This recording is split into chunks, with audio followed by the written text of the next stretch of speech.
Shalom and welcome to another in our series of podcasts from Temple Beth Am, a dynamic center for conservative Judaism in Los Angeles. This is Meditation and Mindfulness with Rabbi Adam Kligfeld. As many of you know, our tradition is very much a lunar tradition. There are tons of midrashim about why the moon became more dominant in terms of our understanding of the night sky and the day sky than the sun. And our calendar is essentially a lunar calendar, with a few exceptions. And one of the exceptions is that the solstices don't have nearly as much to do in the Jewish tradition as in other traditions, but not nothing. Some of the material about when prayers begin and end are related, seasonal prayers are related to the solar calendar, because the solar calendar is the one that governs seasons more than the lunar calendar does, obviously.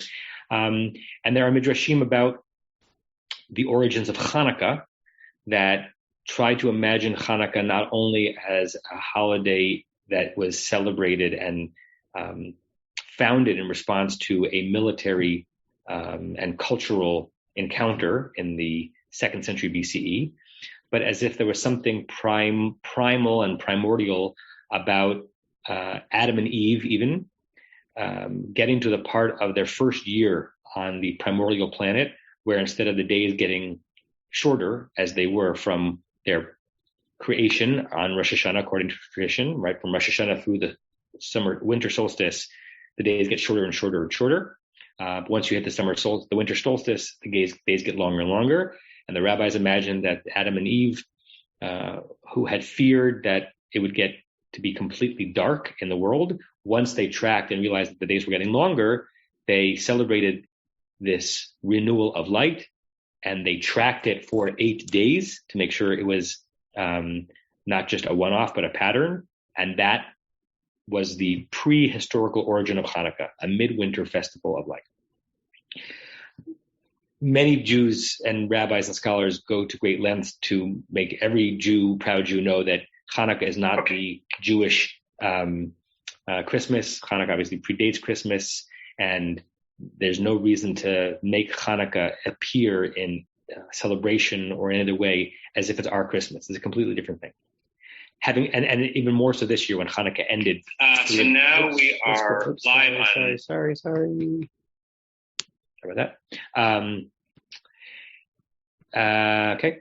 And particularly this year when Hanukkah is over weeks before Christmas began, it's actually helpful to not have to overlap.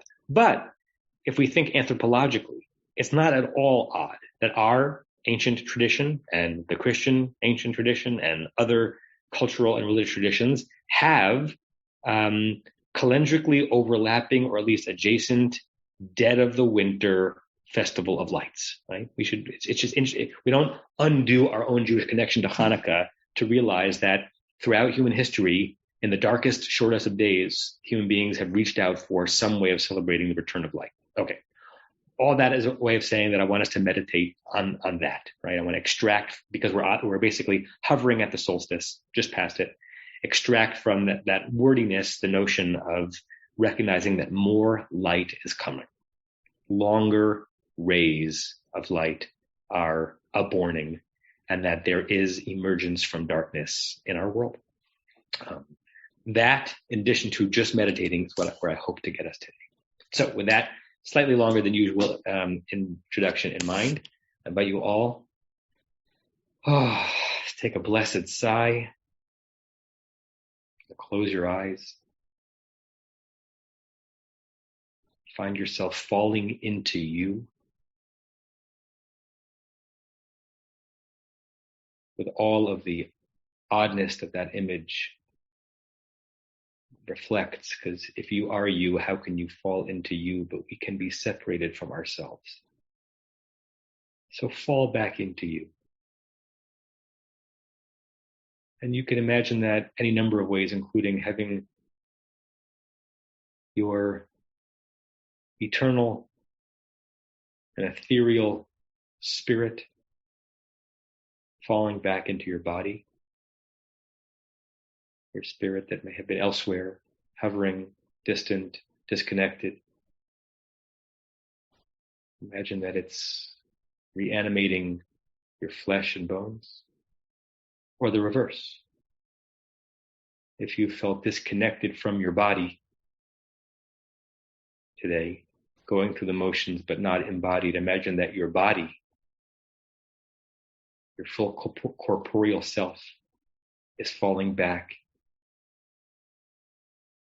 into the actual form. Feel a certain substantive reunion, body and soul, mind, spirit, and fiber and sinew and bone, achieving a unity that is elusive in our world, a sort of human bodily unity that mirrors the very unity of the supernal realms of the Holy One that we imagine we are participating in every time we bless God, every time we do a mitzvah, bringing together the Yud-He and the Vav-He of the four-letter name of God. A full, complete, whole, unified existence. You can hear your voice saying, in this moment, I am one. I am created by the One, and I am one. I am a singularity. All the pieces of myself, tangible and intangible, are rejoined.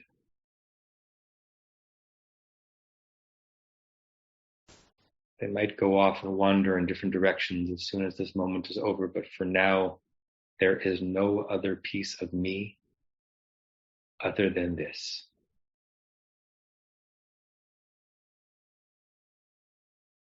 I am bound up, contained,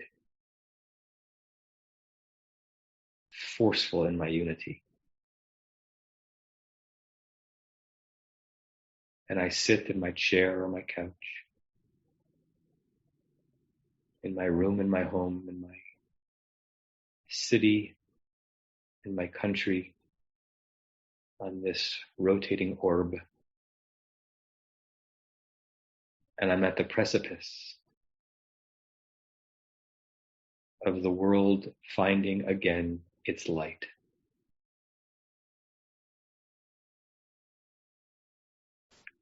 A very northern hemispheric idea, I know. Apologies to anyone live streaming this from Australia. But here we are, having endured 6 months of shortened days, earlier sunsets, diminished illumination. In whatever way those words resonate for you. The rays of sun, the sparks of lightness in our world. We've been in a darkening and darkening reality. And there are shrouds aplenty, threatening to block light, occlude the brightness that we need to feel alive. And we are at the point in the calendar where the universe itself screams at us. More light is coming. Darkness is being defeated.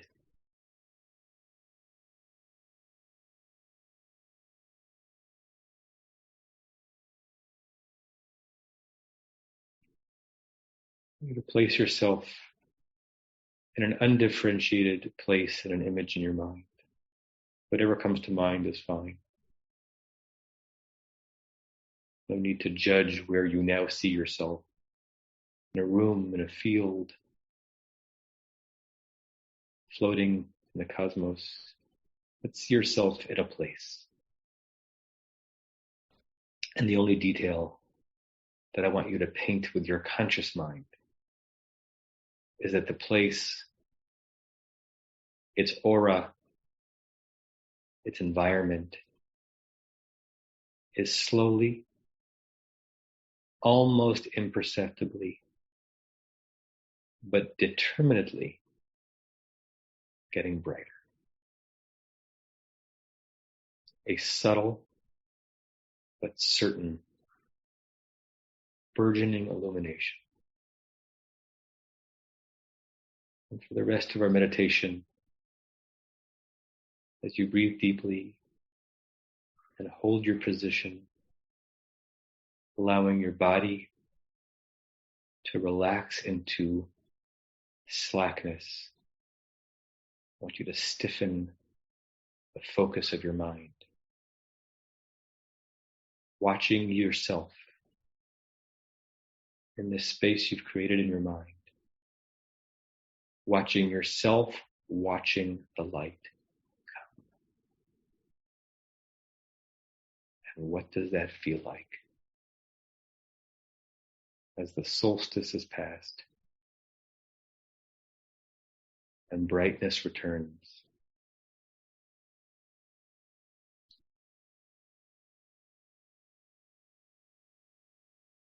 And a sense of rejuvenation promises what is coming soon.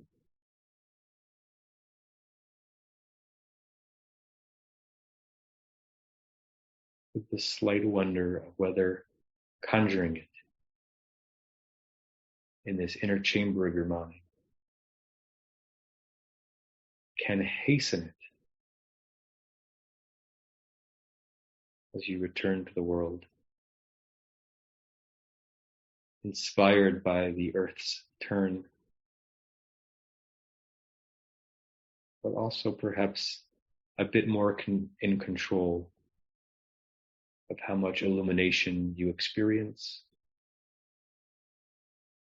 and reflect in this world.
And as you slowly return towards the surface of your consciousness, come back from wherever you just were, whether you remained in that slowly illuminating space, or you wandered from here and there. As you swim towards the surface, recognizing that at any moment you'll hit it, your head will burst forth into the air, and you'll rejoin the day as it was. Resolve to bring the light with you.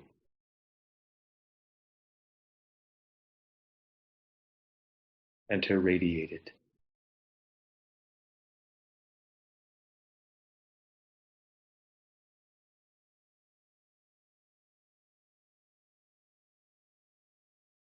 When you're ready, you can open your eyes.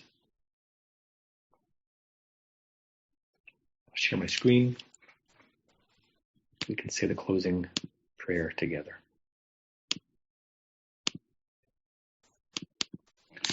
We say this 3 times. May we and all beings have happiness and the causes of happiness. May we all be free of suffering and the causes of suffering. May we all experience true happiness that has no taint of suffering. May we live in great equanimity, free from burdening attachment to loved ones and contempt for others, but rather with compassion for all. May we and all beings have happiness and the causes of happiness. May we all be free of suffering and the causes of suffering. May we all experience true happiness that has no taint of suffering. May we live in great equanimity, free from burdening attachment to loved ones and contempt for others, but rather with compassion for all. May we and all beings have happiness and the causes of happiness. May we all be free of suffering and the causes of suffering. May we all experience true happiness that has no taint of suffering. May we live in great equanimity, free from burdening attachment to loved ones and contempt for others, but rather with compassion for all. I say to you all shalom and namaste and Shabbat shalom. And we will have meditation next Wednesday at noon and also next Friday, New Year's Eve. This will be offered for anyone who wants to join. And I hope to see you all soon. You have been listening to another in our series of podcasts from Temple Beth Am, a dynamic center for conservative Judaism in Los Angeles. If you enjoy these podcasts, we invite you to write a review on the Apple Podcast site or wherever you get your podcasts. For more information about Temple Beth Am Los Angeles, go to tbala.org.